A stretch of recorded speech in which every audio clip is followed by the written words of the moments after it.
মানে আল্লাহর দেয়া প্রাকৃতিক যে নিয়ম, মানে আলোর সাথে সাথে আমার জীবন শুরু, আলো নাই আমি ঘুমাই পড়বো, কি বলেন? উন্নত দেশে তো তাই হয়। জাপানে আমি কয়েকবার গিয়েছি, আগে আগে ঘুমায় পড়ে। ইভেন আমেরিকাতে আমি কয়েকবার গিয়েছি, অনেক অনেক শহরে 8টার পরে সুপার শপ বন্ধ, 8টার পরে ঘুম। আমরা হাঁটছি কোন দিকে? আমরা একটু নিজেদেরকে প্রশ্ন করব। তাহলে 3 নাম্বার হচ্ছে ফিতরা বেসড যে লাইফস্টাইল, এটার দিকে আমাদেরকে ফিরে আসতে হবে। 4 নাম্বার হচ্ছে মডেস্টি, শালীনতা। One of the core values of Islamic lifestyle. এই শালীনতা আমরা হারাতে বসেছি। মডেস্টি বললে অনেকে শুধু কাপড় চোপড় নিয়ে চিন্তা করে যে ছোট কাপড় বড় কাপড়। Modesty is not about only clothing but also your behaviour, your dealing, your overall character. শুধু আপনি মডেস্টি শালীনতা বললে কাপড় চোপড় নিয়ে চিন্তা করবেন না। এটা আপনার মডেস্টি ইন ইউর স্পিচ, আপনার কথার মধ্যেও শব্দ চয়নে মডেস্টি থাকতে হবে, আপনার বিহেভিয়ারে মডেস্টি থাকতে হবে, আপনার ডিলিংসে মডেস্টি থাকতে হবে। এই শালীনতা আমরা হারাচ্ছি। তার বিপরীতে আমাদের সমাজে অশ্লীলতার প্রসার হচ্ছে, লাজুকতা হারিয়ে যাচ্ছে। লাজুকতা,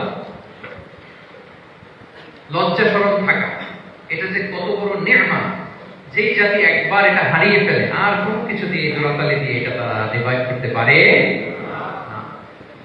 এই যে ওয়েস্ট তো এখন যা যা আমাদেরকে শিখাইছে, যেটাকে আমরা স্ট্যান্ডার্ড মনে করি, আবার তারা ফিরতেছে। এই যে ডিভাইসের কথা বলছি না, আপনি অস্ট্রেলিয়ার খোঁজ খবর নেন, যারা খোঁজ নিয়েছেন তারা জানেন আন্ডার 16 কোনো বাচ্চা সোশ্যাল মিডিয়া ইউজ করতে পারে না অস্ট্রেলিয়াতে। 1 মাস অ্যাপ্লাই করে কান্ট্রি ওয়াইড অ্যাপ্লাই করে দেখায় গেছে। Facebook, including Facebook, WhatsApp, Twitter, TikTok, 10টা অ্যাপস যেগুলো বাচ্চাদের মধ্যে এডিকশন নিয়ে আসে, এগুলো সব বন্ধ। জানেন এই নিউজটা? জানেন? মানে ফিটনেস উল্টা ফিটনেস। এই যে শালীনতার কথা আমরা বলি, এটা হারাচ্ছে। রাসূলুল্লাহ বলেন, যার শালীনতা নাই, ইযা লাম তাস্তাহি ফাসনা মা শি'তা, যখন তোমার লজ্জা শরম থাকবে না, যা মনে চায় তাই করো। শিশু মুহাম্মদ চলে গেল সেই বনু সাআদে, ছোট্ট মুহাম্মদ কাঁদে না কখনো। ক্ষুধা লাগলেও কাঁদে না, ব্যথা পেলেও কাঁদে না।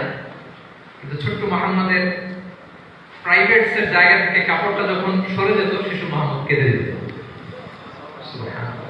শালীনতা, ইযা লাম তাস্তাহি ফাসনা মা শি'তা। রাসূলুল্লাহ বলেছেন, যদি তোমার লজ্জা শরম না থাকে, লজ্জা শরমের মাথা যদি তুমি খাও, তুমি সব করতে পারবে, তোমাকে নিয়ে সব সম্ভব। তাহলে এই শালীনতা, এটা অনেক বড় নিয়ামত। সম্মানিত